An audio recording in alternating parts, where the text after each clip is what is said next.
Welcome to Musings and Modalities. I'm your host, Tristen Stawicki. Think of me as your pragmatic shaman bestie. Join in with other high-vibe, lovely people as I unravel spiritual ideas to help create change and growth in your life. I cover a variety of spiritual topics, sharing knowledge to meet you wherever you are in your journey. As a shaman, astrologer, and human design reader, I help you understand how to make informed decisions and incorporate different modalities using discernment and your own intuition. Today, you will gain powerful shamanic healing tools you can use to incorporate spiritual practices in non-traditional ways. Whether you're just beginning or need a knowledgeable best friend with the next phase of your journey, I'm here to help. Stay tuned. Musings and Modalities starts now.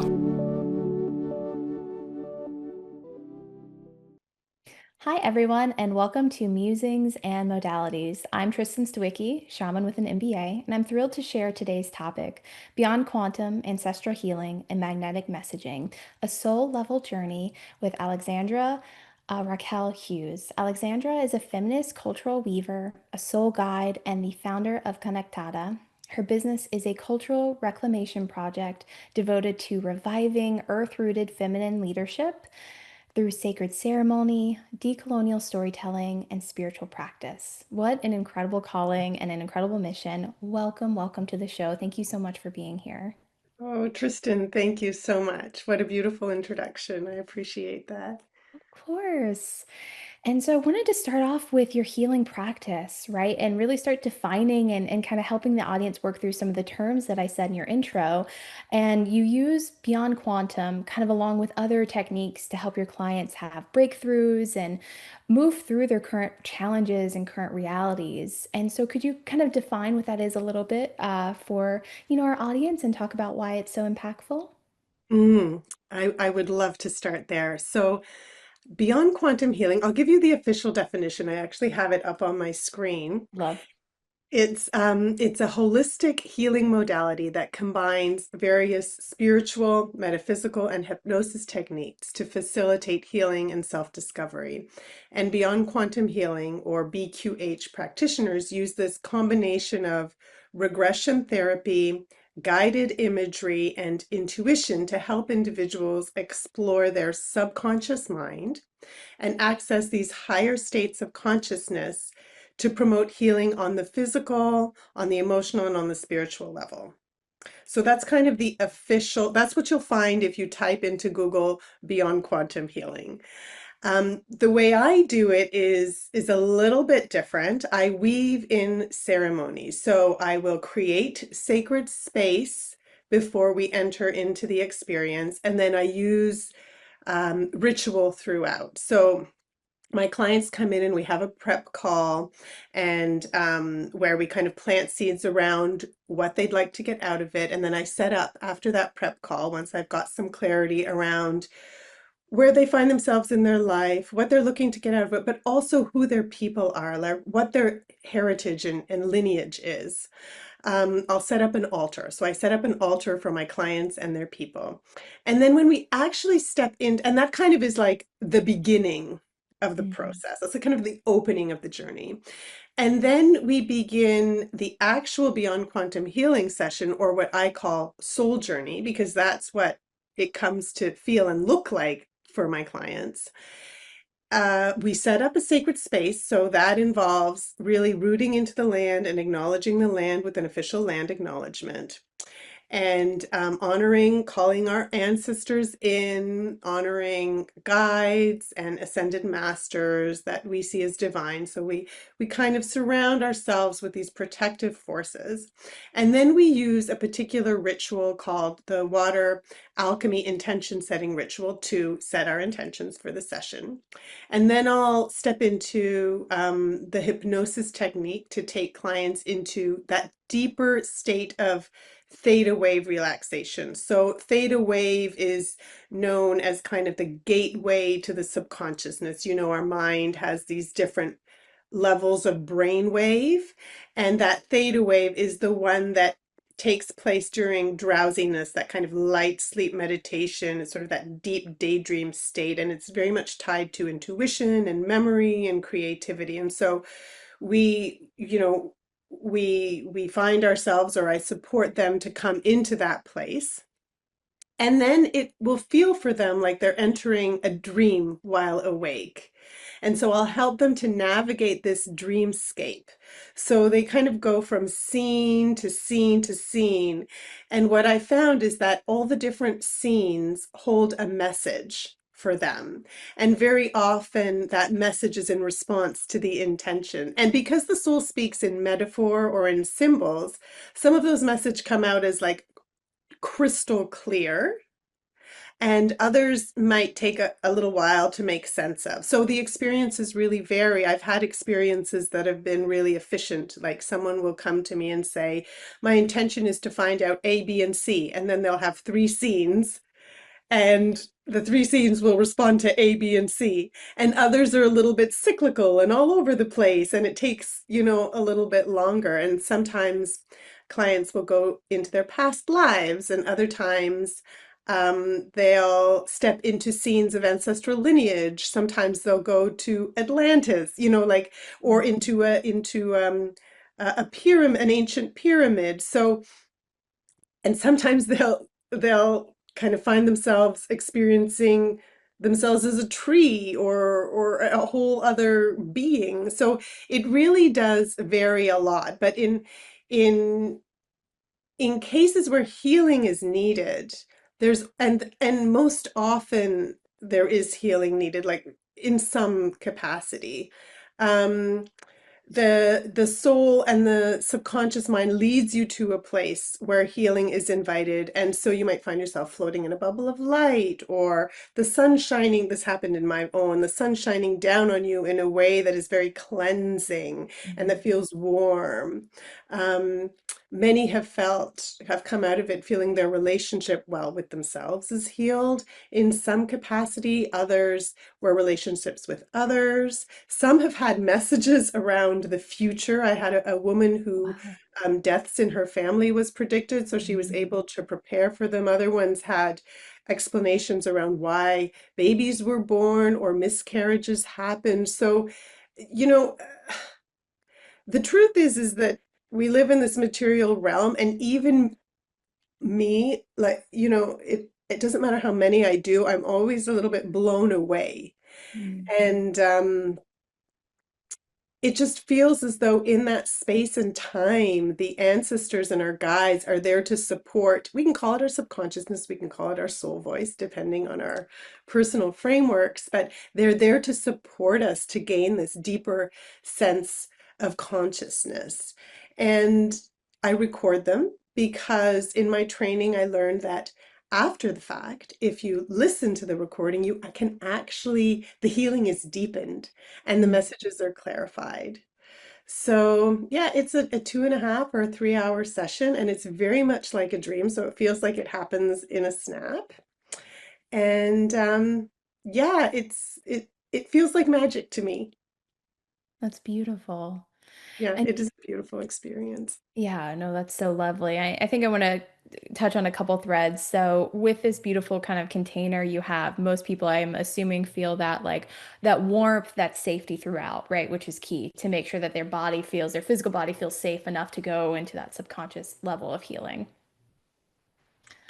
Absolutely, absolutely. So the creation of safe space is fundamental, Yeah. and all the work that I do, as you know, is a little bit countercultural. So it's not a transactional thing. Like the relationship needs to feel right. There needs to be a Yeah. sense of trust there. And again, that's why we have the prep call. That's why we create that sacred space. And there's in that during that prep call, I get to learn a lot about them, where they're at, what their story is. Mm. It's important that I understand, and we don't have to go into depth with it, but I understand if there's trauma there. And it's very important also that boundaries are set around our space. I mean, this is a shaman, right? That it's really important that we've got those protective energetic fields around us, so that it's only the benevolent and the well that are there supporting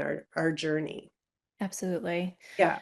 And then do you find with most clients that they have kind of an I don't want to say instantaneous to set expectation, but you, as they come out and they come to fully conscious, that they feel lighter and then it's over several days that continues? Or can you talk through in general kind of what that experience is? Yeah, that's a really good question. So, um, after the session, it's very common to feel a little bit spacey, Mm, a little bit out of it.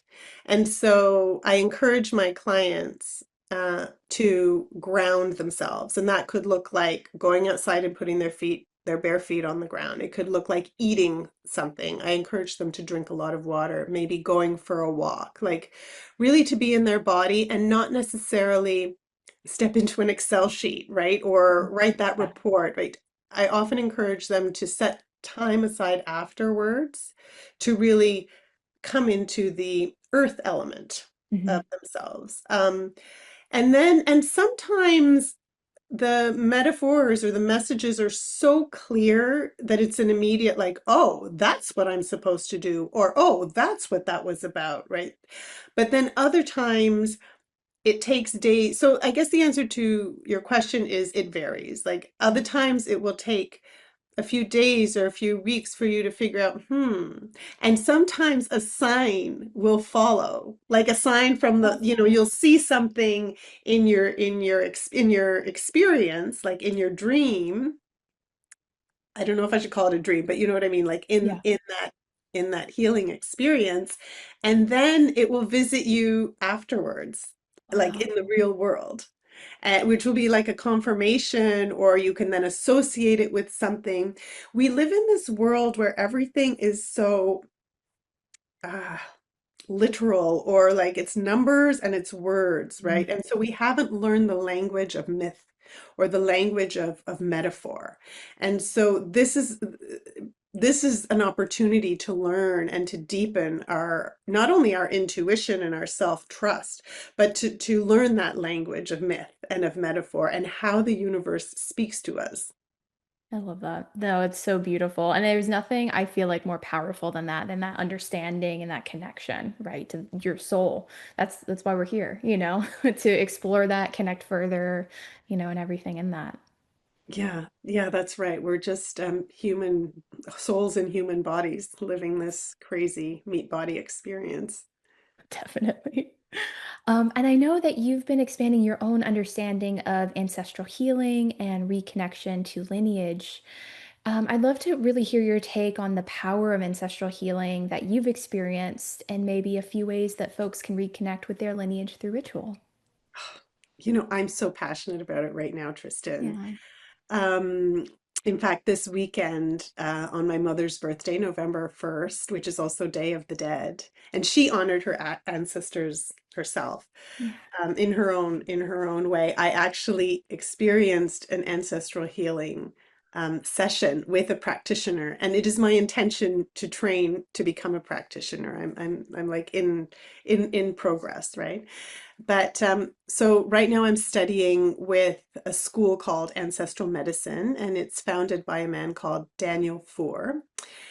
And I think first off, it's important to note that cultures around the world for millennia have been relating to and working with their ancestors since forever. It's only very recent, like modern day society, that has kind of seen the material realm, our human selves as these individualistic disconnected creatures, right? I mean, you know that in your work, right? Yeah. So I just should premise this by saying that there are many, many, many ways of connecting with one's ancestors. But what I really like about Daniel's work, I mean, first of all, is we can bring it into the modern world relatively easily, but also it's very multicultural. Like he draws on and brings in the common threads from some various different cultures, and I'm multicultural. Like I have Ukrainian, German, Quechua of the Andes, French, Acadian. Like I have all these different lineages, so it resonated very much with me, and I think a lot of North Americans who come from this mix Yep. of lineages will resonate with that too. So while I've been working with and worshiping the ancestors for many years in kind of like this I'm not going to say messy way, but just like ad hoc way. This more kind of systematic work with Daniel has taken me to new levels. So um, what I've learned is that we have four blood, and we're working there. I don't even know where to begin, but we're working with our blood lineages in this particular method. So we have four. We have our mother's mother, our mother's father, our father's father, and our father's mother to begin with. And what's interesting is that we have learned that it's best or optimal to work with the lineage that is least traumatized. And why would we do that? Well, it makes it possible for the healed lineage, the easiest to heal lineage, because there's trauma in all our lineages. I mean, just by virtue of living in this patriarchal, capitalist, exploitative, disconnected society, right? But by working with the ones that need the least amount of healing, we can support their healing as they support our healing. It's a reciprocal healing that happens. And then we have their back as we work on the other lineages, Beautiful. right?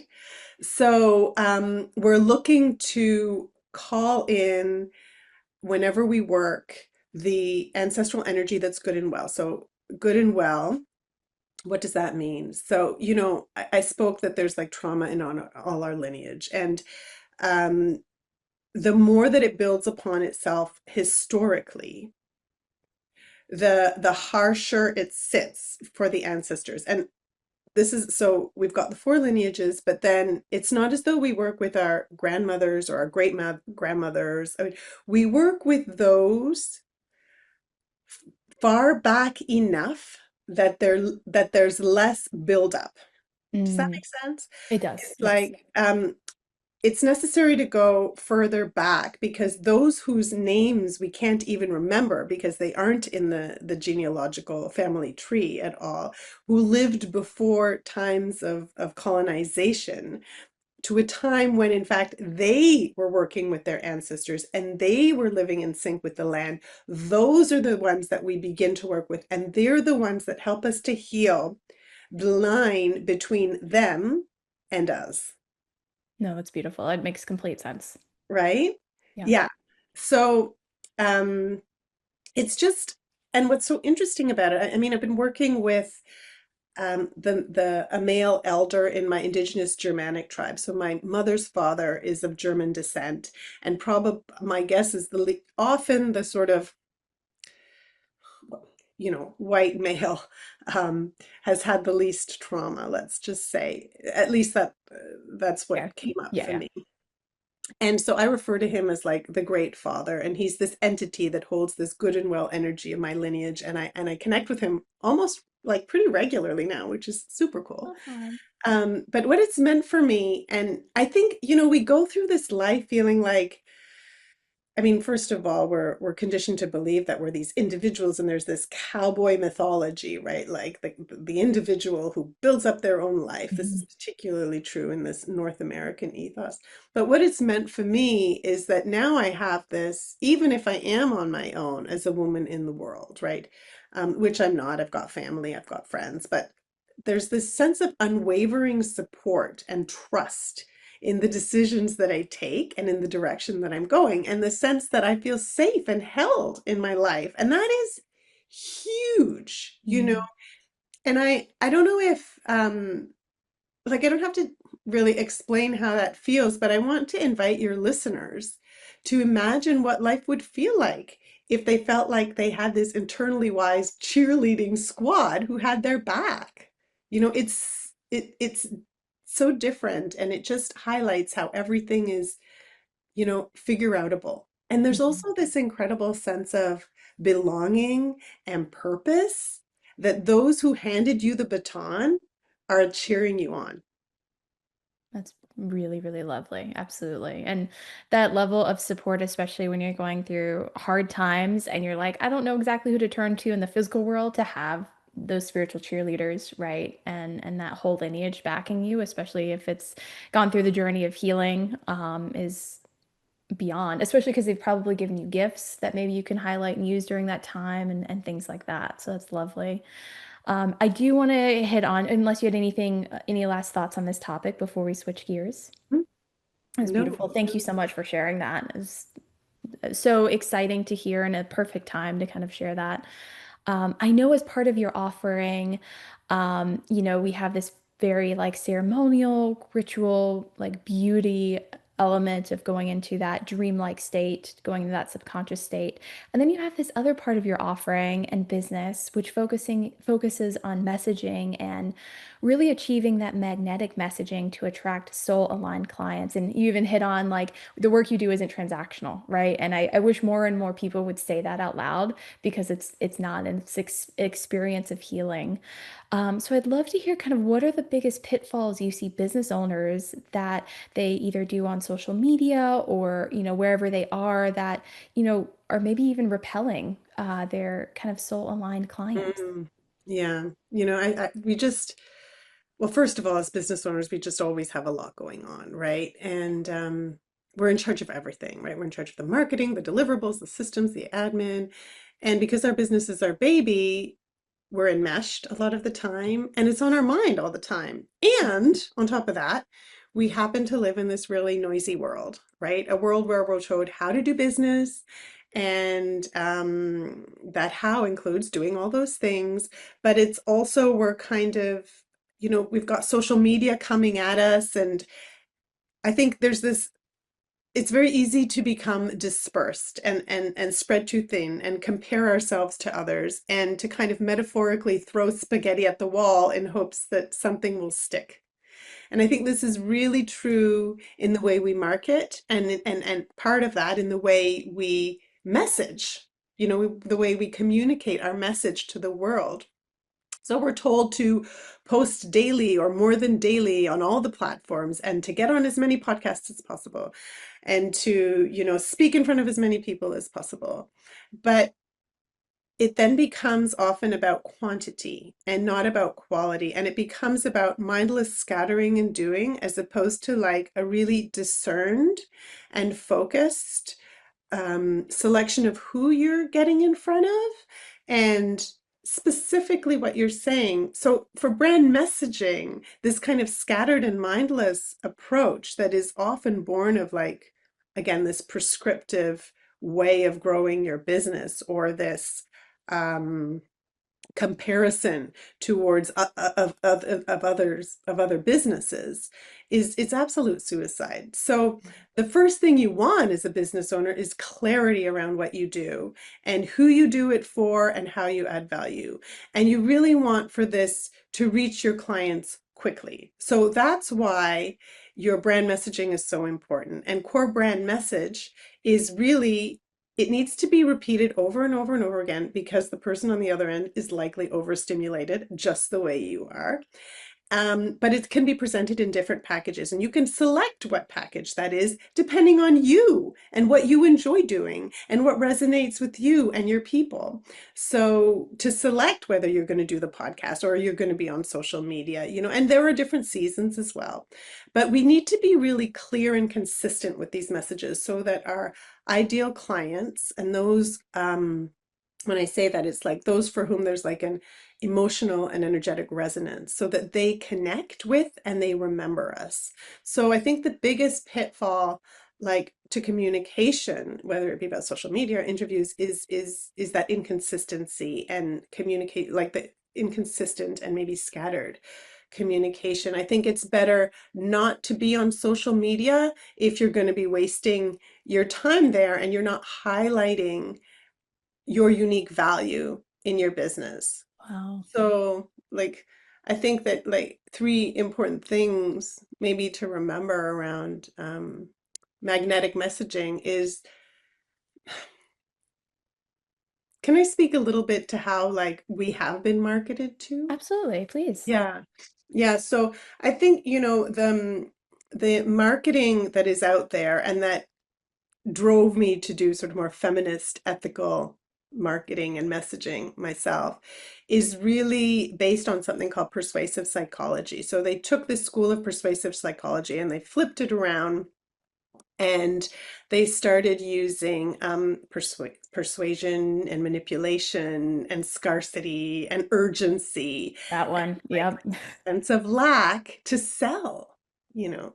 And I lost a lot of money because I bought into it. And so there was a moment in time where I'm like, I'm not going to do that anymore, and I'm going to find another way. And I studied under a woman called Kelly Deals, who is into feminist copywriting, and she's very much into culture making and culture changing. And so I decided that what I wanted to do was create a technique or a method of messaging that was about resonance over persuasion. And it was about more of an embodied truth, right? That makes like you living in alignment with your values and you putting that into your messaging, and that it kind of instead of shouting or performing authority, it invites kind of a conversation, an energy. It's an energetic invitation to have a conversation and to explore. So it's yeah, it's about transparency, it's about truth, it's about um people not seeing that they are lacking something and need to be fixed, but seeing that there's a system out there that isn't supporting them, and they have the power. They have the power within to shift something inside themselves that helps them to step up and out of that system. They are not the problem. Mm. They're the solution and have this and have the power to um, step closer into the version of themselves that solves their issues and offers whatever to the world. Because I do work with visionaries and change makers, so that's part of the equation for me. No, I love that so much because I find like when you are scrolling, you just feel when someone's being untruthful, right? You can feel when someone's just like, or like, okay, well, you said you only had two spots yesterday, and now, you know what I mean? And there's just this history of like when you follow someone for a long time, you're like, your energy behind what you're doing doesn't match what you're trying to portray, and there's a whole lot that can happen there because I personally struggle, and I thank you for saying this. Like, I really don't try to use urgency in my messaging. It just has never aligned with me. I'm like, if you're called to work with me, beautiful, let's go, and if you aren't, that's okay.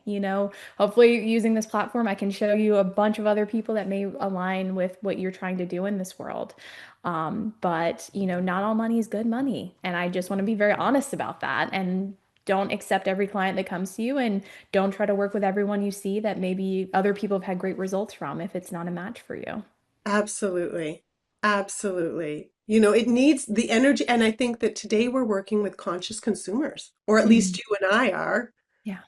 and they're looking for something different, and they're sensitive to all this crap that's being thrown at them, this manipulative stuff that's being thrown at them. So yeah, ditto. Yeah. And I would also say I want to give space to it's a hard line because, I think there's either maybe a fear on my part or just a thought overall. If I'm too soft in my messaging, who's going to show up? If I don't create any sense of why you should book now, who will? Just because sometimes there is a thought that sometimes consumers need to be directed, make a clear call to action, all of those kind of that language around it. And so I'd love to hear, kind of your last thought on that. Yeah, They well, need. we're learning, right? Like we're Yeah. trailblazing, you and I. We're trailblazing new ways of establishing ourselves, of growing our business, of having an impact. And so finding that balance, finding that line is an experiment, but we can't allow for it to hold us back, is my Mhm. thinking. We just need to keep moving forward.